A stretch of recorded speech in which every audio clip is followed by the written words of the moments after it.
जब भी policy lapse हो जाती है यानी ग्रेस पीरियड क्रॉस हो जाती है, उसके बाद 6 मंथ भी क्रॉस हो जाती है, तो पॉलिसी को आप स्पॉट रिवाइवल नहीं कर सकते, यानी डायरेक्ट ऑफिस में जाकर जमा नहीं कर सकते। उसके लिए आपको फॉर्म फिलअप करनी होगी, साथ ही केवाईसी भी अटैच करनी होगी। यदि एडल्ट की पॉलिसी है तो फॉर्म नंबर 680, और यदि बच्चों की पॉलिसी है तो साथ में 700 फॉर्म भी अटैच करना होगा, और साथ में दोनों का केवाईसी और मेडिकल लगेगा। लेकिन नॉर्मल एडल्ट के लिए आपको फॉर्म 680 देनी होगी, और किसी किसी स्थिति में मेडिकल लग सकता है, साथ में केवाईसी देनी ज़रूरी होती है। तो चलिए आज के वीडियो में देखते हैं कि आप इसमें फॉर्म 680 को कैसे फिलअप करेंगे। तो इसको फिलअप करने के लिए सबसे ऊपर डेट ऑफ रिसिप्ट है, डेट लिखना होगा। उसके नीचे आएंगे इनवार्ड नंबर, इसको आप छोड़ देंगे, ये ऑफिस के लोग भरेंगे।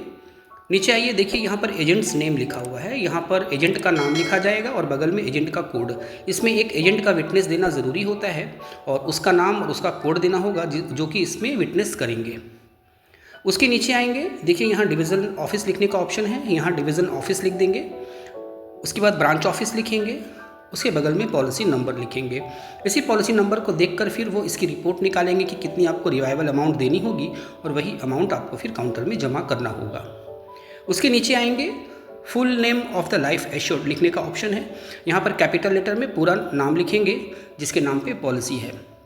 उसके नीचे जेंडर है, जेंडर में 3 ऑप्शन यहाँ देखने को मिल रहे हैं, मेल, फीमेल, ट्रांसजेंडर, इसमें आप टिक कर लेंगे जो भी है। उसके नीचे आएंगे, फुल एड्रेस लिखने का ऑप्शन है, एड्रेस जो पॉलिसी में है उसी एड्रेस को यहाँ पर लिखना होगा, या जो केवाईसी में आपकी है वो एड्रेस को आप यहाँ लिख सकते हैं। उसके नीचे ईमेल एड्रेस लिखने का ऑप्शन है, उसके बगल में मोबाइल नंबर लिखने का ऑप्शन है, ये दोनों लिख देंगे।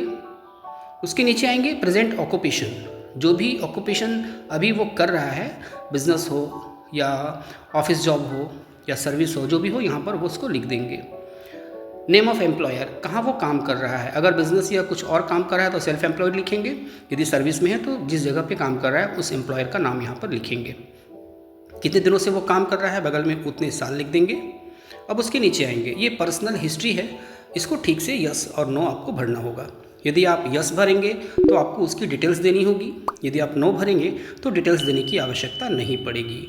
उसमें ए नंबर है, during the last 5 years did you consult a medical practitioner, पिछले 5 वर्षों में क्या आपने किसी डॉक्टर को दिखाया है या आपको कोई गहन बीमारी हुई है, तो आप यहाँ पे यस नो लिख देंगे। तो जनरली नो लिखते हैं, यदि आप यस लिखेंगे तो पॉलिसी रिवाइव नहीं होगी और फिर आपकी उसकी डिटेल्स देनी होगी, तो यानी आप यहाँ पर नो लिखेंगे। आप यस लिखेंगे तो फिर आपको डिटेल्स देनी होगी, आप दे सकते हैं, और उसके बाद आप आगे की प्रोसेस कर सकते हैं।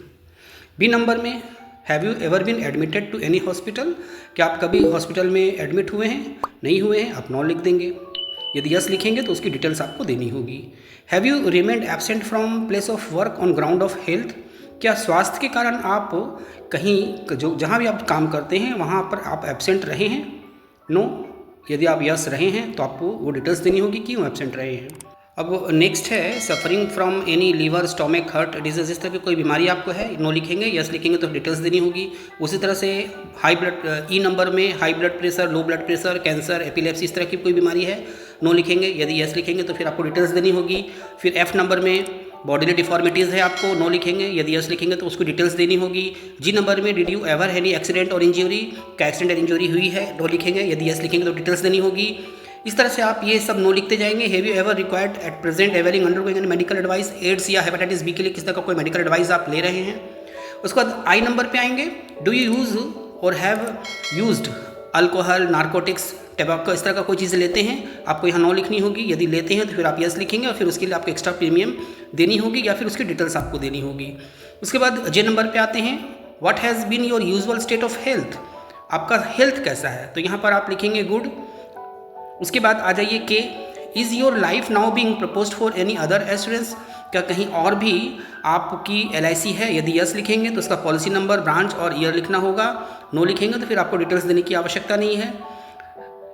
हैज़ अ प्रपोजल और एप्लीकेशन और revival of policy on your life made to any office, corporation और any other insurance have been, क्या दूसरे इंश्योरेंस के पास भी आपकी कोई पॉलिसी इस तरह की है। अगर यस लिखेंगे, अगर आपके पास है तो यस लिखेंगे और उसकी डिटेल्स देनी होगी, पॉलिसी नंबर, ब्रांच और ईयर। यदि नहीं है तो नो लिखेंगे। नेक्स्ट है withdrawn, dropped, accepted with extra premium, deferred और declined, accepted to terms of otherwise other than those proposed. तो ये सारी चीज़ें आपको यहाँ पर नो लिखनी होगी। यदि यस लिखेंगे तो डिटेल्स देनी होगी। उसके नीचे 4 नंबर पे आएंगे, नॉन मेडिकल केस में हाइट और वेट लिखनी होगी। उसको आपको सेंटीमीटर में और वेट को किलोग्राम में यहाँ पर आपको लिखना होगा। ये देख लेंगे कि नॉर्मल हाइट वेट होनी चाहिए। दूसरे पेज पर आते हैं। दूसरे पेज पर आने के बाद यहाँ देखिए, please give details of insurance policies under proposal revival of LIC as well as from other insurance. दूसरे पॉलिसीज का भी आपको यहाँ डिटेल्स देनी होगी। ब्रांच का नाम, पॉलिसी नंबर, प्लान, सम इश्यूड, ये सारे लिखने होंगे यदि कोई और भी आपका पॉलिसी है रिवाइवल के लिए। नीचे में फॉर फीमेल प्रोपोनेंट्स लिखना है। यदि फीमेल लाइफ के लिए आप रिवाइवल कर रहे हैं तो यहाँ पर भरनी होगी, वरना इसको भरने की आवश्यकता नहीं है, नॉट एप्लीकेबल लिख देंगे। फीमेल के यहाँ लिखना होगा आर यू प्रेग्नेंट नाउ, क्या प्रेग्नेंट हैं, नहीं लिखना होगा। डेट ऑफ लास्ट डिलीवरी यानी अपने सबसे छोटे बच्चे का डेट ऑफ बर्थ यहाँ लिखना होगा। उसके नीचे have you had an abortion, miscarriage हुआ है, यहाँ नो लिखना होगा। यदि यस लिखेंगे तो उसकी पूरी डिटेल्स देनी होगी। Have you ever consulted a gynaecologist, क्या आपने गायनेकोलॉजिस्ट से कंसल्ट किया है किसी बीमारी के लिए, ट्रीटमेंट के लिए, गायनेक प्रॉब्लम के लिए, यहाँ नो लिखना होगा। यदि आप यस लिखेंगे तो उसकी डिटेल्स देनी होगी। फिर डिक्लेरेशन बाय लाइफ एश्योर्ड, यहाँ डिक्लेरेशन देना होगा आई। उसके बाद आपको नाम लिखना है। उसके बाद नीचे डेटेड एट, डेट लिखना है, प्लेस का नाम लिखना है और उसके बाद नीचे में आपको साइन करना है। सिग्नेचर और thumb impression of the life assured, यहाँ पर आपको साइन करनी होगी जिसकी भी नाम पे पॉलिसी है। और नीचे में सिग्नेचर ऑफ विटनेस यानी कि जो LIC एजेंट है वो यहाँ पर साइन करेंगे और उस नीचे में उसको अपना कोड नंबर या अपना स्टाम्प डालना होगा। तो इस तरह से ये सारी डिटेल्स फिलअप करेंगे और इसके साथ KYC अटैच करेंगे और उसके बाद आप जब ऑफिस में जमा करेंगे वहाँ से आपको वो प्रीमियम अमाउंट बोलेंगे कितना देना है, उसके बाद आकर आप काउंटर पे जमा कर देंगे। उसके बाद आपको रसीद दे दी जाएगी और वो रसीद में आप देखेंगे रिवाइवल लिखी होगी। इस प्रकार से आपकी ये पॉलिसी जो लैप्स्ड पॉलिसी है वो चालू हो जाएगी, रिवाइव हो जाएगी। उसके बाद आप समय पर जब प्रीमियम देते रहेंगे तो फिर आपको रिवाइव करने की आवश्यकता नहीं होगी, फिर आप डायरेक्ट वो जमा कर पाएंगे। LIC के इस रूल के बारे में आपको जानकारी होनी चाहिए कि जितने भी प्रीमियम्स आपके ड्यू हो गए हैं वो सब एक साथ जमा करने होते हैं।